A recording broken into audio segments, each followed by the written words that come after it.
So hello guys, we are back again with the 50 days challenge, day 2. And in day 2 we have to deal with a very important topic. I should say the first and the four very important topic, Coulomb's law. So let's not waste our time and quickly move on to the Coulomb's law. Uh, in this module, what we are going to discuss, we will be discussing Coulomb's law and then Coulomb's law in vector form, and very importantly, some numericals, especially the numericals based on the superposition principle. So let's quickly discuss Coulomb's law when we have the two charges separated by some distance, say q1, q2, separated by some distance r, then the force of attraction or repulsion is given by the Coulomb's law, which is directly proportional to q1 q2 divided by r square. Remember, यहाँ पर हम charge का positive और negative sign include नहीं करेंगे। Force जो है repulsive है या अट्रैक्टिव है वो पता लग जाती है चार्ज के पॉजिटिव या नेगेटिव होने से, लेकिन हम फोर्स के अंदर सिर्फ उनका मैग्नीट्यूड अप्लाई करने वाले हैं, nothing we are going to use. So जब हम ये प्रोपोर्शनलिटी का साइन हटाते हैं हमारे पास एक कांस्टेंट आता है, और उस कांस्टेंट की वैल्यू होती है 1/4 pi epsilon naught Q1 Q2 divide by R square. ये एप्सिलॉन नॉट क्या है? ये एप्सिलॉन नॉट है permittivity, permittivity of free space, और इसकी वैल्यू क्या होती है? 1/4 pi epsilon naught, and it is equal to 9 × 10⁻⁹ unit निकालने के लिए इसका हम इसी फॉर्मूले को अप्लाई करते हैं। तो यहाँ से अगर हम इसको क्रॉस मल्टीप्लाई करें तो 1/4 पाई एप्सिलॉन नॉट की वैल्यू बनेगी FR² divide by Q1 Q2। ये वैल्यू निकलेगी 1/4 पाई एप्सिलॉन नॉट की, अगर हम इसी फॉर्मूले से इस चीज को कैलकुलेट करने की कोशिश करते हैं तो ये जो हमारे पास वैल्यू निकलेगी इसके अकॉर्डिंग अगर हम चले तो unit will be newton metre square पर कूलम स्क्वायर। और यहाँ से आप चाहें तो इसका डायमेंशन फॉर्मूला भी निकाल सकते हैं। एप्सिलॉन नॉट की वैल्यू अगर हम निकालें, थोड़ी सी टफ होती है वो, 8.85 एप्सिलॉन नॉट की अगर हम वैल्यू देखें तो 8.85 इंटू 10⁻⁻11, और इसका यूनिट हो जाएगा न्यूटन -1 मीटर -2, एंड कूलम जो इनवर्स में था वो अब हमारा सीधा हो जाएगा। तो ये हमारे पास एप्सिलॉन नॉट की वैल्यू आती है। बट ये वैल्यू जो है फिर से टफ होती है, तो मैं हमेशा प्रेफर करता हूँ कि आप इसी वैल्यू के अकॉर्डिंग चलिए। तो हमारे पास जो फॉर्मूला आ गया, कुल मिला के जो फॉर्मूला हमारे पास बना, वो फॉर्मूला ये बन गया है 1/4 pi epsilon naught Q1 Q2 by R square. अब बहुत ही इंपॉर्टेंटली, बड़े ही ध्यान से हमें करना क्या है, इस फॉर्मूले को अप्लाई कैसे करना है वो करना है। पहला न्यूमेरिकल जो इसके अंदर आता है वो बहुत सिंपल आता है कि फोर्स दी हुई है, चार्ज दिए हुए हैं, डिस्टेंस निकालो, तो वो मैं नहीं कराने वाला, वो क्लास 10th का है। एक टिपिकल न्यूमेरिकल जो इसके अंदर आता है उसके ऊपर हम चलते हैं। उसके ऊपर हम चलते हैं कि आपको दो चार्जेस गिवन है, से 2 माइक्रोकूलम और 8 माइक्रोकूलम।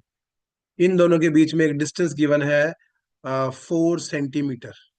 हमें बोला गया कि एक और चार्ज है, थर्ड चार्ज, उसको आपने इन दोनों के बीच में कहीं प्लेस करना है, सो दैट कि इलेक्ट्रिक फील्ड या इलेक्ट्रिक फोर्स जो है वो जीरो हो जाए, या फिर there is no balance, there is no force, balance point आ जाए, नल पॉइंट आ जाए, इक्विलिब्रियम आ जाए। वो चार्ज हम इस तरह से रखें कि वो चार्ज जो है बिल्कुल भी मूव ना करे। तो ये बड़ा ही इंपॉर्टेंट पॉइंट वहां पर हो जाता है। तो हम एक पॉइंट यहाँ पे लेते हैं, और हमने इसका डिस्टेंस मान लिया x, बाकी का डिस्टेंस हमारे पास रह गया 4 - x। ठीक है, तो ये जो हमने यहाँ पे चार्ज रखा है इसकी मान लो वैल्यू हमें गिवन है 1 माइक्रोकूलम। तो बहुत ध्यान से जो आपको समझने वाली बात है वो ये समझने वाली बात है कि फोर्सेस क्या क्या लग रही है। एक फोर्स 2 माइक्रोकूलम इसके ऊपर लगाएगा, तो that is the force F1, इसको हमने नाम दे दिया। दूसरा फोर्स जो है ये 8 माइक्रोकूलम इसके ऊपर लगाएगा, वो फोर्स हो जाएगी इस डायरेक्शन में, बिकॉज रिपल्सिव फोर्स है। तो ध्यान रखो, रिपेल करना मतलब आपको पुश करना, अट्रैक्ट करना मतलब अपनी तरफ खींचना। रिपेल करना मतलब पुश करना, और अट्रैक्ट करना मतलब अपनी तरफ खींचना। अगर कोई बॉडी दूसरी बॉडी को रिपेल कर रही है तो उसको ऐसे बाहर की तरफ फेंकेगी, और अगर कोई बॉडी दूसरी बॉडी को अट्रैक्ट कर रही है तो उसको वो अपने अंदर की तरफ खींचेगी। अभी हम ये चीज वेक्टर फॉर्म में भी देखेंगे फटाफट से। मैंने एक छोटा सा न्यूमेरिकल पहले ले लिया। 10 से 12 मिनट की आपकी वीडियो होगी, इससे ऊपर की वीडियो नहीं होगी। और हर बार की तरह आपको एक टिप भी देके जाऊंगा आपके पेपर के लिए। तो ये फोर्स हमने मान ली है क्या, F2। सो हमारा मेन मकसद यहाँ से यही रहेगा कि F1 और F2 को हम लोग कंपेयर कर दे। तो फोर्सेस क्या है, के होता है हमारा 1/4 पाई एप्सिलॉन नॉट। याद रहे ये स्मॉल के लेना है, क्योंकि जो कैपिटल के होता है वो होता है एप्सिलॉन/एप्सिलॉन नॉट, जिसको डाइलेक्ट्रिक कांस्टेंट भी बोलते हैं। तो ये हमने यूज नहीं करना, हमने स्मॉल के यूज करना है, जो 4 पाई एप्सिलॉन नॉट के इक्वल होता है। के Q1 Q2, तो 2 micro into 1 micro divide bye R² जो यहाँ पर है x², इक्वल टू के Q1 Q2। फिर से हमारे पास आ जाएगा 8 micro into 1 micro divide by distance. अब हमारे पास क्या है, 4 - x का होल स्क्वायर, 4 - x का होल स्क्वायर। सो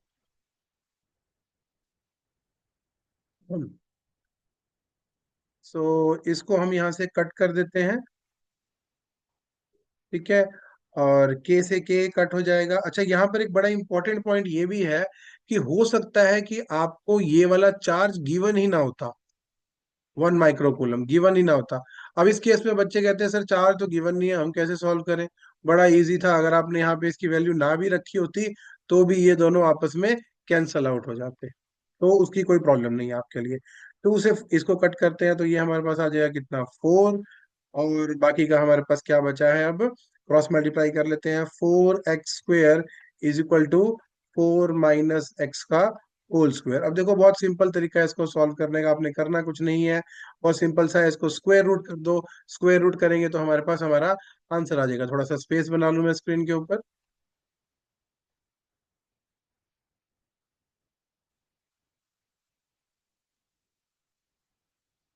या तो थोड़ा सा साइड पे स्क्रीन पे स्पेस बना लिया है, वहां पर अपना इस क्वेश्चन को कंप्लीट करते हैं। इस क्वेश्चन को आगे लेके चलते हैं, तो फाइनल अपने आंसर के ऊपर पहुंचते हैं। +-2x रूट लिया है मैंने इसका, इज इक्वल टू 4 - x। अब आप बच्चे कहीं बोलते हैं सर आपने +-2x क्यों लिया है। दो आंसर आ सकते हैं इसके, ऑल दो बुक्स में मोस्टली जगह पे एक ही आंसर ये बना है, लेकिन दो आंसर आ सकते हैं, तो ये भी एक बड़ा टिपिकल पॉइंट है। हो सकता है आपको एमसीक्यू में ऐसा ऑप्शन दिया हो जो आपका आंसर निकल नहीं रहा हो, तो यहाँ से अगर आप मेरे तरीके से करेंगे तो दो ऑप्शंस आपको मिलेंगे, कुछ अलग मिलेगा आपको मेरे वीडियो के अंदर। 2x is equal to 4 - x, solve करेंगे तो ये आ जाएगा 3x, x is equal to 4/3। ये वैल्यू पॉजिटिव आ रही है, दूसरी वैल्यू हो सकता है नेगेटिव आए। -2x is equal to 4 - x, इसको इधर लेके आऊंगा तो ये बचेगा -x is equal to 4, so x is equal to -4। दो वैल्यूज आई हैं आपकी, दोनों वैल्यू सही हैं। एमसीक्यू में जो वैल्यू आपको मिले आप कर सकते हैं। अब बच्चे पूछते हैं सर माइनस तो हो ही नहीं सकती, तो भाई माइनस क्यों नहीं हो सकती, किसने बोला माइनस नहीं हो सकती। ये 4 डिस्टेंस इधर है तो 4 डिस्टेंस इधर ले जाओ, यहां पर भी एक ऐसा पॉइंट आएगा जहां पर ये नल पॉइंट होगा। लेकिन अगर स्टेटमेंट कहती है कि दोनों चार्जेस के बीच में, इन बिटवीन द चार्जेस, फिर आपका यही आंसर सही है, 4/3, जो अप्रोक्सीमेटली 1.33 बनता है। तो उस पॉइंट में हम इसको रख देंगे, ठीक है। ये हमारी पहले टाइप का क्वेरी थी, जहां पर हमें इक्विलिब्रियम पॉइंट या नल पॉइंट या बैलेंस पॉइंट या एक ऐसा पॉइंट रखना था, एक ऐसा पॉइंट बनाना था जहां पर फोर्सेस जो है बैलेंस हो जाती है। अब फटाफट से चलता हूं मैं दूसरे पॉइंट के ऊपर, जो है हमारा Coulomb's law. Coulomb's law in vector form, बड़े इंपॉर्टेंटली इसका एक्सप्रेशन भी इंपॉर्टेंट है। तो पहले चलते हैं हम, अगर दोनों ही पॉजिटिव चार्जेस गिवन हो हमारे पास, एक चार्ज है हमारे पास ये Q1, दूसरा चार्ज है ये Q2, दोनों पॉजिटिव चार्ज हैं, तो क्या होगा, इनके बीच का डिस्टेंस अगर हम स्केलरली देखते तो r होता। सबसे पहली बात, वेक्टर फॉर्म में कन्वर्ट कैसे होता है, F इज इक्वल टू के Q1 Q2 divide bye R²। ये फोर्स है स्केलर फॉर्म में, इसके ऊपर हमने वेक्टर सिंबल लगा दिया, बात खत्म हो गई। लेकिन RHS के अंदर हम किसके ऊपर वेक्टर फॉर्म लगाएं, के कांस्टेंट है, वेक्टर लगा नहीं सकते। चार्जेस स्केलर है, नहीं लगा सकते। R², याद रखना बच्चों, स्क्वायर जो होता है वो कभी भी वेक्टर नहीं होता। क्यों नहीं होता, उसके पीछे रीजन ये है कि हम जब भी डॉट प्रोडक्ट करेंगे तो क्या आता है, AB cos थीटा, R into R, into cos zero, तो ये हमारा आर स्क्वायर के ऊपर बनेगा। तो याद रखना, स्क्वायर जो टर्म होती है वो कभी भी वेक्टर नहीं होती, वो हमेशा स्केलर होती है। तो हम क्या करेंगे, इसको आर कैप से मल्टीप्लाई कर देंगे। आर कैप क्या है, आर कैप हमारे पास जो है वो है vector divide by its magnitude. अगर हम इसकी वैल्यू यहाँ पुट करते हैं तो फोर्स जो है हमारी वेक्टर फॉर्म में आर क्यूब के इनवर्सली प्रोपोर्शनल हो जाएगी। छोटा सा पॉइंट और बताऊंगा, आर और एफ के बीच में अगर आप ग्राफ बनाते हैं तो ग्राफ का स्लोप कुछ इस तरह से आता है, तो ये भी आपको याद रखना है। लेकिन अगर कभी कभी क्या कहते हैं, वो कहते हैं एफ और 1/r² के बीच में ग्राफ बनाइए तो वो स्ट्रेट लाइन हो जाएगी। तो ये कुछ ग्राफ भी हैं जो आपको याद रखने हैं साइड बाय साइड। मैं वापस आता हूँ अपने Coulomb's law in vector form के ऊपर। तो वेक्टर फॉर्म के अकॉर्डिंग अगर हम बात करें तो हमारे पास ये आएगा F12। देखो यहाँ पर भी बड़े इंपॉर्टेंट चीजें हैं। F12 क्या है, फोर्स ऑन 1/2। अब यहाँ पर इंग्लिश को आपको समझना है, फोर्स ऑन 1/2 या फोर्स बाय 1/2, दोनों में फर्क होता है। ठीक है, मैंने बोला है ऑन 1/2, वन के ऊपर लगा टू, तो वन के ऊपर टू अगर लगा रहे हैं तो वो किस करेगा, रिपेल करेगा, तो फोर्स ऐसे जाएगी। और ये कहाँ से चल के आ रही है, ये टू से वन के ऊपर चल के आ रही है। तो पोजीशन वेक्टर जो इसके साथ में लगेगा वो ये लगेगा टू से वन की तरफ आते हुए। लेकिन फोर्स कौन सी है, वन से टू के ऊपर जाती हुई। तो इसका फॉर्मूला हमारे पास क्या बनेगा, के Q1 Q2/r² इंटू R21 का कैप। ये देखो, ये चीज आपको ध्यान रखनी है, कहाँ 1 2 है और कहाँ 2 1 है।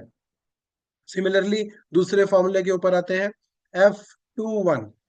F21 हो जाएगा हमारा के Q1 Q2/r²। मैं कोई प्रोफेशनल के तरीके से आपको नहीं पढ़ा रहा हूँ कि प्रोफेशनल वीडियो बनाऊं, मैं आप लोगों के कहने पर ये वीडियो बना रहा हूँ। तो बहुत प्यार से, बहुत सिंपल तरीके से आपको समझाने की कोशिश कर रहा हूँ। अगर कहीं भी आपको डाउट लगे आप मुझे मैसेज कीजिए, व्हाट्सएप नंबर भी मैं प्रोवाइड करवा दूंगा। कोई डाउट रहे किसी बच्चे को, मेरी वजह से अगर किसी भी बच्चे की हेल्प होती है तो that will be a good thing from my side. अगर हम अब दूसरे की बात करें तो F21 हमारी कहाँ चलती है, F21 टू के ऊपर लग रही है और ये टू को भी रिपेल करेगी। टू को रिपेल कर रही है मान लिया, लेकिन ये आ कहाँ से रही है, वन से टू के ऊपर आ रही है। तो यहाँ 1 2 पोजिशन जो है वो वन से टू के ऊपर आ रहा है, तो यहाँ R12 का कैप आ जाएगा। तो ये डिफरेंस यहाँ पर चल रहा है। अब अगर हम इन दोनों को देखें, R12 और R21, ये दोनों एक दूसरे के इक्वल और ऑपोजिट हैं। तो अगर वेक्टर इक्वल और ऑपोजिट है तो उनके यूनिट वेक्टर भी होंगे। सो अगर हम ये चीज अप्लाई यहाँ पर करते हैं, तो थोड़ा सा शॉर्टकट यहाँ पे लूंगा मैं। ये चीज अगर हम यहाँ पे अप्लाई करते हैं तो ये जो है दोनों फोर्सेस आपस में इक्वल एंड ऑपोजिट आ जाएंगी। दैट मीन्स ये न्यूटन्स थर्ड लॉ को भी प्रूफ करती है। F12 F21 के इक्वल आ जाएगा। तो ये हमारा वेक्टर फॉर्म था कूलम्स लॉ का, जब दोनों के दोनों चार्जेस पॉजिटिव हो। जब दोनों के दोनों चार्ज नेगेटिव हो तो भी यही आएगा, क्योंकि उस केस में भी फोर्सेस जो है रिपल्सिव रहने वाली हैं। ये जो फोर्सेस यहाँ पर हैं ये रिपल्सिव हैं, रिपल्सिव फोर्सेस हैं। ठीक है, अब आगे चलते हैं सेकंड केस के ऊपर। सेकंड केस जो हमारा हो जाएगा उसमें हम क्या करेंगे, अट्रैक्टिव फोर्स की बात करेंगे। तो एक पॉजिटिव लिया है हमने और एक नेगेटिव लिया है, दो ऑपोजिट टाइप के हमने चार्ज लिए हैं। तो एक हमारे पास क्या है, पॉजिटिव है Q1, और दूसरा चार्ज हमारे पास क्या है, नेगेटिव है -Q2। अब थोड़ा सा हमें ध्यान रखना पड़ेगा, ये दोनों आपस में दूसरे को अट्रैक्ट करेंगे। तो Q1 को Q2 अपनी तरफ खींच रहा है, तो ये फोर्स लग रही है वन पे लेकिन टू की वजह से, तो ये जा भी इधर रहा है और फोर्स भी वन से टू के ऊपर लग रही है। दूसरे केस में Q2 को Q1 अट्रैक्ट करेगा अपनी तरफ, अपनी तरफ। तो ये फोर्स टू पे लग रही है वन की वजह से, और फोर्स आ भी वन से टू की तरफ रही है। तो यही चीज हमें समझनी है दोनों केसेस में, कि यहां जब हम F12 निकालेंगे तो वो हमारे पास आएगा K Q1 Q2 divide bye R², और यहाँ R12 कैप आ जाएगा। यही डिफरेंस आएगा। बहुत रेयरली ये एक्सप्रेशन आता है वैसे, लेकिन आपको ये समझना बहुत जरूरी है। ठीक है, यहाँ पर भी अगर हम R12 R21 को देखें, दोनों इक्वल एंड ऑपोजिट हैं, तो इसी वजह से हमारा जो स्टेटमेंट है वो फिर से वही आ जाएगी, न्यूटन थर्ड लॉ के बराबर F12 और F21 जो है इक्वल एंड ऑपोजिट आ जाएंगे। तो ये हमारा था कूलम्स लॉ और Coulomb's law in vector form. अभी खत्म नहीं हुआ है आज का काम, क्योंकि एक न्यूमेरिकल बाकी है। वो एक न्यूमेरिकल छोटा सा आपसे डिस्कस करूंगा, उसी न्यूमेरिकल में बहुत सारी चीजें निकल जाएंगी। मैं न्यूमेरिकल का प्रॉपर आंसर नहीं निकालूंगा, सिर्फ आपको मेथड समझा के जाऊंगा। अगर आपको आंसर भी चाहिए हो तो मुझे भेज दीजिएगा, मैं आंसर की फोटो जो है अपलोड कर दूंगा। अब एक टिपिकल क्वेश्चन जो हमेशा आता है और इलेक्ट्रिक फील्ड में नहीं आता, फोर्स में नहीं आता, पोटेंशियल में भी आता है, मैग्नेटिक फील्ड में भी आता है, बहुत सारी जगह आता है। वो क्या आता है कि हमारे पास एक इक्विलेटरल ट्रायंगल है। इस इक्विलेटरल ट्रायंगल के तीनों साइड के ऊपर एक एक चार्ज पड़ा है। मान लो यहाँ पर पड़ा है 2 माइक्रोकूलम, 3 माइक्रोकूलम और 6 माइक्रोकूलम। तो हमसे पूछा जाता है, और इनके बीच का जो डिस्टेंस है मान लो है 2 सेंटीमीटर। सेंटीमीटर याद रहे। देखो, आपको सिस्टम भी हमेशा चेक करना होगा कि वो एमकेएस सिस्टम है कि सीजीएस सिस्टम है, क्योंकि सीजीएस सिस्टम में अगर हम जाएंगे तो फोर्स का यूनिट हमारा जो है वो डाइन बन जाएगा। थोड़ा वीडियो लंबा होता हुआ फटाफट से इसको खत्म करते हैं। हमें किसी भी एक पॉइंट पे, पॉइंट ए बी या सी, इसको हम ले लेते हैं। Point A, point B, point C, तीनों में से किसी भी एक पॉइंट के ऊपर हमें बोला है फोर्स निकालने को। तीनों के ऊपर भी आ सकता है, तो हम किसी एक के ऊपर निकालते हैं। मान लो मैं पॉइंट बी के ऊपर फोर्स निकाल रहा हूँ। तो पॉइंट बी के ऊपर फोर्स निकालने के लिए फोर्स कौन कौन लगा रहा है? ए लगाएगा फोर्स, दोनों पॉजिटिव है तो ये ए को रिपेल करेगा, बी को रिपेल करेगा, ये फोर्स ड्यू टू ए है। फिर ये पॉइंट सी भी इसके ऊपर फोर्स लगाएगा तो ये भी रिपेल करेगा, ये फोर्स ड्यू टू सी है। अब यहाँ पर आपको समझने वाली बात क्या है, कुछ ट्रिक्स भी समझाऊंगा कैलकुलेशन करते हुए। समझने वाली बात यह है कि अगर बाई चांस ये चार्ज नेगेटिव होता, ये सी चार्ज नेगेटिव होता, तो फोर्स जो है वो अंदर की तरफ चली जाती। सो एंगल में डिफरेंस आता। ठीक है, तो आपको बस यही समझना है। तो अभी पॉजिटिव है तो एंगल बाहर की तरफ आ रहा है 60 डिग्री। क्यों 60? बिकॉज अंदर भी 60 है, इसलिए बाहर भी 60 आ रहा है। दोनों की वैल्यू निकालते हैं। हमारा आंसर होगा F is equal to under root F A² plus FC² plus 2 FA FC cos 60। हम सिंपली वेक्टर फॉर्म यूज कर रहे हैं, वेक्टर के रिजल्टेंट का फॉर्मूला हम अप्लाई कर रहे हैं, नथिंग एल्स। तो FA और FC का फटाफट से आपको एक शॉर्टकट समझाता हूँ कैसे करना है। बच्चे क्या करते हैं, पूरी की पूरी वैल्यू लिखते हैं, कैलकुलेट करते हैं, मत करना। उसका एक शॉर्टकट है यहाँ पे आपके सामने। FA जब हम निकाल रहे हैं, दो चार्जेस क्या क्या है, 2 micro into 3 micro divide by distance. Distance क्या है, 2 सेंटीमीटर है, which is going to be same everywhere. तो इसको हमने R² लिख लिया। ठीक है, दूसरे की भी वैल्यू लिखता हूँ। अभी मैं सॉल्व नहीं कर रहा है इसको, ऑल तो सॉल्व करना इतना टफ नहीं है, बट फिर भी मैं सॉल्व नहीं कर रहा। FC, क्योंकि हो सकता है आपके पास कुछ टिपिकल वैल्यूज भी आ जाए। FC जो है वो भी है 2 माइक्रो, सॉरी माफ, 3 माइक्रो, या 3 micro and 6 micro divide bye R²। तो अब हम इन दोनों का एक रिलेशन बनाने की कोशिश करते हैं। ये जो है हमारा 6 आ रहा है और ये जो है हमारा 18 आ रहा है। तो अगर मैं इसको x मान लो पूरी फोर्स को, तो याद रहे ये कितना बना था 6 और ये बना था कितना 18, तो ये 3x हम लिख सकते हैं, वेयर x की वैल्यू ये पूरी की पूरी है। तो इससे आपको बेनिफिट ये होगा, जब हम इस इक्वेशन में इसको पुट करेंगे तो हमें बार बार स्क्वायर नहीं करना पड़ेगा। नहीं तो इसकी आपकी कुछ वैल्यू आएगी, मान लो 54 आ गई, मान लो 9 आ गई, मान लो 17 आ गई, कुछ भी आ गई, बार बार स्क्वायर करके ऐड करोगे, फिर स्क्वायर रूट निकालोगे। देखना कितनी जल्दी आपका आंसर यहाँ से निकल जाएगा। आइए मैं आपको सॉल्व करके दिखा देता हूँ फटाफट। F is equal to under root करते हैं इसका, ये हो जाएगा x² plus 9x² plus 2 into x into 3x, तो ये हो जाएगा 6x² इंटू कॉस 60। कॉस 60 की वैल्यू वही है जो साइन 30 की है, यानी कि 1/2। तो ये कट गया, ये बचा 3। सॉल्व करो, 9, 10 और 3 13, अंडर रूट 13 इंटू x बाहर आ गया। अब इस x की वैल्यू पुट करो और अंडर रूट 13 से उसको मल्टीप्लाई कर दो, आपको आपका आंसर मिल जाएगा। So it's very very simple, it's very simple. I will just try to solve it for you। x की वैल्यू अगर हम सॉल्व करें तो इसकी वैल्यू आती है हमारे पास कितनी, यहाँ साइड पे सॉल्व कर देता हूँ, 9 into 10 raise to the power 9, और ये हो जाएगा कितना, 6 into 10 raise to the power -12। थोड़ा शॉर्टकट में यहाँ कर रहा हूँ, और आर की वैल्यू है हमारे पास 2, तो 4 × 10⁻⁴ ये जितना कट होता है कट कर दो, 9 ये आ जाएगा आपका 3, और ये बचेगा 2, 27/2, और पावर्स को अगर हम सॉल्व करें तो ये ऊपर जाके 10 पावर साथ में बचेगी, तो इसको भी साथ में मल्टीप्लाई कर देते हैं हम। 5, 27 5 जा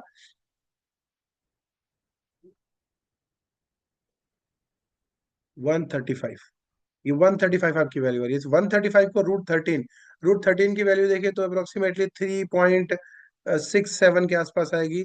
3.6 अप्रोक्स जो भी वैल्यू आती है इंटू 135 न्यूटन, ये आपका आंसर आ जाएगा। और अप्रोक्स साथ में जरूर लिखें, बिकॉज बहुत बार ऐसा होता है हमारा आंसर गलत आ जाता है। हम 3.67 या 3.675 पूरा नहीं लेते तो आंसर में वेरिएशन आती है, तो अप्रोक्स लिखेंगे अगर, तो आपको बेनिफिट हो जाएगा। 2 मिनट और लूंगा आपके वीडियो में, बिकॉज एक और छोटा सा पॉइंट बड़ा इंपॉर्टेंट याद आया है जो करना आपसे जरूरी है डिस्कस।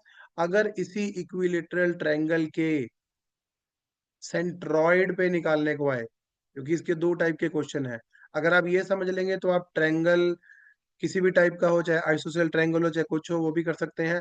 और दूसरा पॉइंट आप क्या कर सकते हैं, सॉरी, दूसरा पॉइंट आप क्या कर सकते हैं, आप किसी भी रेक्टेंगल या स्क्वायर में भी निकाल सकते हैं। तो वही ले रहा हूं मैं, 2 सेंटीमीटर, 2 माइक्रो, और 3 माइक्रो एंड 6 माइक्रो, ये थे हमारे पास। अब सेंटर पे निकालना, सेंटर पे मान लो 1 माइक्रो फैरड, 1 माइक्रो कूलम पड़ा हुआ है। तो यहाँ पर अब देखना बेटा फोर्स क्या क्या लगती है, मैं फोर्स से समझाता हूँ, वैल्यूज आप लोग खुद निकाल सकते हैं। मैं सिर्फ आपको फोर्स और फोर्स वाला पॉइंट समझाऊंगा। 2 और 1, ये पॉइंट ए, 2 और 1 की वजह से रिपल्सिव फोर्स आएगी इस डायरेक्शन में। I hope it is not visible properly, just hold on,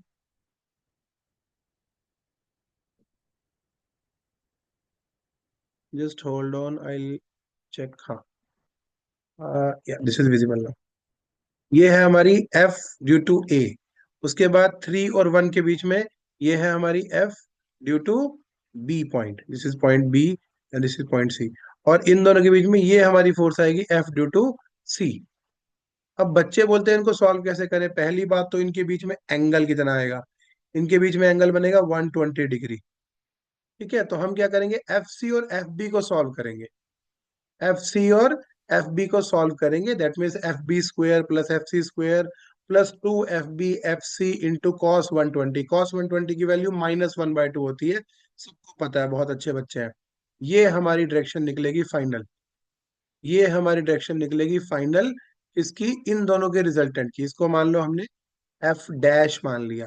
अब ये एफ डैश और एफ ए दोनों इको, दोनों ऑपोजिट है, तो हम फाइनली वैल्यूज में चेक करेंगे किसकी वैल्यू बड़ी है, किसकी वैल्यू बड़ी है। जिसकी वैल्यू बड़ी होगी उसमें से उसको माइनस कर लेंगे। मान लो एफ डैश बड़ा आता है तो F dash minus F A, मान लो एफ ए बड़ा आता है तो F A minus F dash. और फाइनल जो डायरेक्शन आएगी, वेरी इंपॉर्टेंट, फाइनल जो डायरेक्शन आएगी वो उसी की आएगी जो हमारा बड़ा है। मान लो एफ ए बड़ा है तो डायरेक्शन फाइनल नीचे की तरफ आएगी, एफ डैश बड़ा है तो डायरेक्शन फाइनल ऊपर की तरफ आएगी। ठीक है, वीडियो को ज्यादा लंबा ना करते हुए यहीं पे इसको पॉज करता हूँ, रोकता हूँ। अगर आपको लग रहा है कि ये वाला क्वेश्चन आपके बस का नहीं है, आपको नहीं समझ में आ रहा, कमेंट कीजिएगा। मैं ये इस क्वेश्चन का प्रॉपर आपको सॉल्यूशन बना के 2 मिनट की 1.5 मिनट की वीडियो आपके सामने शेयर कर दूँ। Thank you so much, all the best, see you again.